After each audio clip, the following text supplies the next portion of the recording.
గత కొన్ని రోజులుగా అంటే మా ప్రభుత్వం వచ్చినప్పటి నుంచి, కూటమి ప్రభుత్వం ఏర్పడినప్పటి నుంచి ముఖ్యంగా తిరుపతిలో ఎక్కువ హైడ్రామాలు చూస్తున్నాం. రోజుకు ఒక నాటకం. సురభి నాటకం వాళ్ళు కూడా కొన్ని పాత్రలు చేసి ఒక రోజన్నా గ్యాప్ తీసుకునే వాళ్ళేమో, కానీ ఇక్కడ ఉండే కళాకారులు భూమన క్రియేషన్స్, లాస్ట్ టైమే చెప్పాను, భూమన క్రియేషన్స్, భూమన ప్రొడక్షన్స్ అని ఒక లాంచ్ చేశారు ఒకటి. ఆ లాంచింగ్లో రోజు ఒక సినిమా, రోజు ఒక నాటకం, రోజు ఒక డ్రామా. ఎందుకంటే బయటకు వచ్చి వీళ్ళకి తెలియదు ఏంటంటే ఏదో మేము బయటకు వచ్చి గొడవలు చేసేస్తే ప్రజలు నమ్మేసి మళ్ళీ మాకేమైనా ఓట్లు వేస్తాడేమో అని అనుకుంటున్నారు ఈ నాయనా కొడుకులు.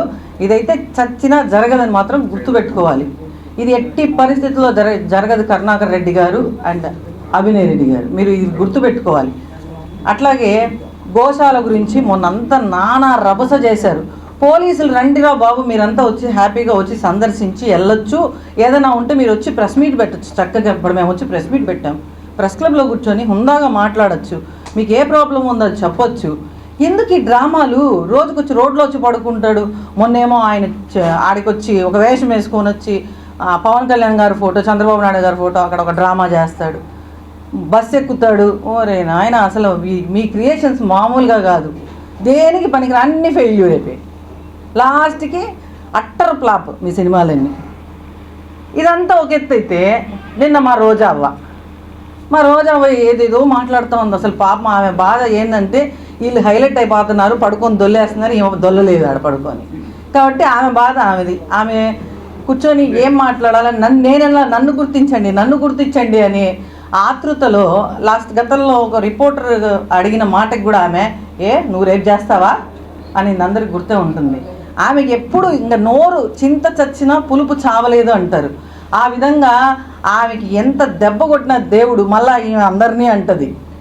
ఏమనిందంటే ఆవిడ నిన్న మాట్లాడుతూ పవన్ కళ్యాణ్ గారు బిడ్డకి జరిగిన విషయాన్ని తీసుకొచ్చింది. నేను చెప్తున్నా, రోజా ఖబర్దార్, నీకు బట్టలు కూడా తీసుకొట్టగలం మేము కూడా.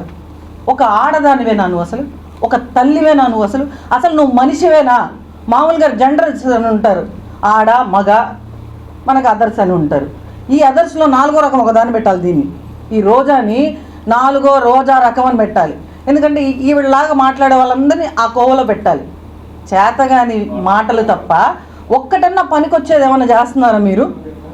గోశాలలో జరిగింది ఏదైనా ఉంటే మీరు 2022 నుంచి 2023 నుంచి ఆ గోశాలలో ఏ విధంగా విజిలెన్సీ వాళ్ళు మొత్తం వీడియోలతో సహా బయట పెట్టారో మొత్తం ప్రెస్ క్లబ్లో ప్రెస్ వాళ్ళకి అందరికీ ఈఓ గారు క్లియర్గా క్లుప్తంగా చూపించారు, అంత చక్కగా వివరించారు.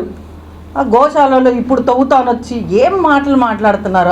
ఈవిడైతే మరీ హీనంగా, అంటే ఎక్కడో బిడ్డకు జరిగిన ప్రమాదాన్ని ఆ దృష్టిలో పెట్టుకొని వాళ్ళు బాధపడుతుంటే మళ్ళీ ట్వీట్ చేస్తుంది. ట్వీట్లు ఎందుకు? ఈ దొంగ నాటకాలు ఎందుకు? ట్వీట్ చేసి నేను చాలా దిగ్భ్రాంతికి లోనయ్యాను, ఇలాంటి సంఘటనలోంచి పవన్ కళ్యాణ్ గారు బయటపడాలన్నట్టు, ఈమె బాధపడుతుందన్నట్టు ఫీల్ అయింది. మరి నిన్న మాట్లాడింది అబద్ధమా? మొన్న మాట్లాడింది, ట్వీట్ చేసింది అబద్ధమా? ఇవన్నీ జగన్నాటకం. జగన్మోహన్ రెడ్డి ఏమైనా నడిపిస్తున్నాడా? మాకైతే ఏం క్లారిటీ లేదు. మళ్ళా ఆడంగి వెధవులు అంట.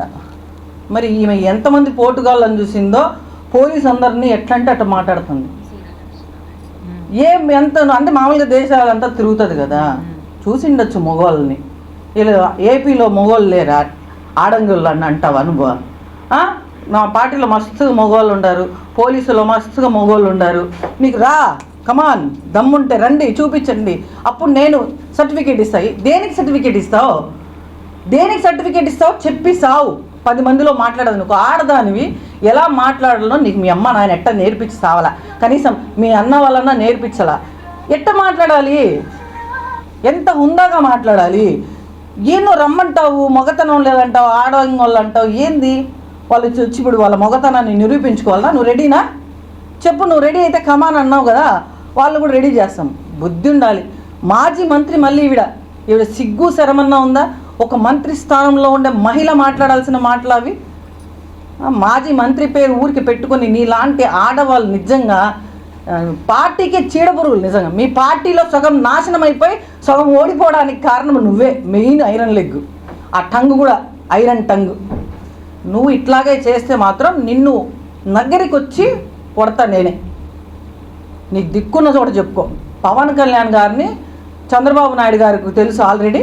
పవన్ కళ్యాణ్ గారు రుచి చూసారా? చేత్తో కూడా కాదు రోజా, నిన్ను నేను ప్రెస్ క్లబ్లో మాట్లాడని మాటలు నాతో పలికించొద్దు. హుందాగా మాట్లాడు. ఏదైనా మాట్లాడితే ఒక ఆడదాని వేయండి, ఒక తల్లివి, అందులో ఒక బిడ్డకు జరిగితే దాన్ని కూడా రాజకీయం చేశారు. మొన్నటికి మొన్న అందరూ ఎక్కడ చూసినా కొండ మీద గుండు చేయించుకున్నందుకు లేడీస్ గుండు చేయించుకోలేదా? కొండ మీద ఆదాయము, అసలు తలనీళ్ళల్లో ఆదాయం వచ్చేదే మహిళల జుట్టుతో. అది పక్కకు పెట్టేసి అసలు కొండ మీద ఏమైనా బోర్డులు పెట్టారా మహిళలు ఎక్కడ గుండు చేయించుకోకూడదు అని చెప్పి ఆమె ఒక డిక్లరేషన్ ఇచ్చి వచ్చి గుండు చేయించుకొని వస్తే దాన్ని కూడా రాజకీయం చేస్తారు. ఒక తల్లి బాధను కూడా రాజకీయం చేస్తారు.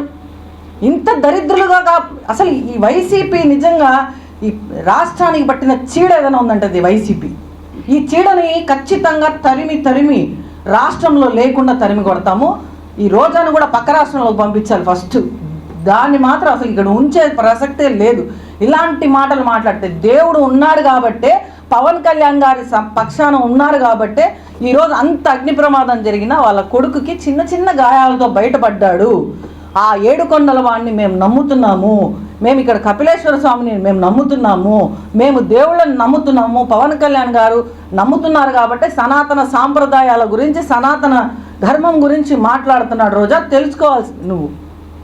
నీ ముఖానికి ఏదైనా గోవుకి ఒకరోజు పూజ చేసినావు, పెద్ద గోవుల మీద ఏదో నీకే అక్కర వచ్చేసేసి ఆడికొచ్చి గోవులు పూజ చేయాలి, మా గోవులు ఇట్టయిపోతున్నాయి ఏదో నీ మొహానికి ఈ పెడత మొహం వేసుకొని నువ్వు మళ్ళీ మాట్లాడతావు. ఇంకొకసారి పవన్ కళ్యాణ్ గారి జోలికి వస్తే ఎట్ట కొడతానో ఇంకా మాకు తెలియదు. నోరు జాగ్రత్త పెట్టుకో, ఖబర్దార్ Roja. Thank you so much.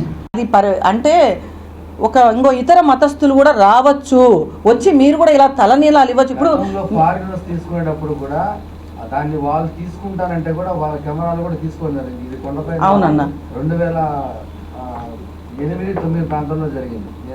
అన్న నేను ఏదైనా ఒక సేవ చేయాలనుకున్నా, 10 మందికి ఒక అన్నదానం చేశాను అనుకోండి, అది నేను పెడతాను సోషల్ మీడియాలో.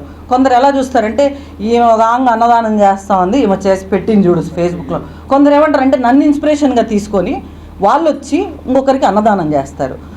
అదేవిధంగా ఇలాగ ఇన్స్పిరేషన్ అవ్వాలి, ప్రతి ఒక్కళ్ళు రావాలి, ఆ దేవదేవుణ్ణి నమ్మండి, వెంకటేశ్వర స్వామి ఉన్నాడు అని చెప్పడానికే ఆ వీడియోలు తీసి పెట్టారన్న. అంతకు మించి వేరే ఉద్దేశం లేదు. దేవుణ్ణి కించపరచాలని కాదు, అలాగ ఊహించే వాళ్ళకి ఇంకా వాళ్ళ విఘ్నతకే వదిలేస్తున్నాం. ఎగ్జాక్ట్లీ. Thank you.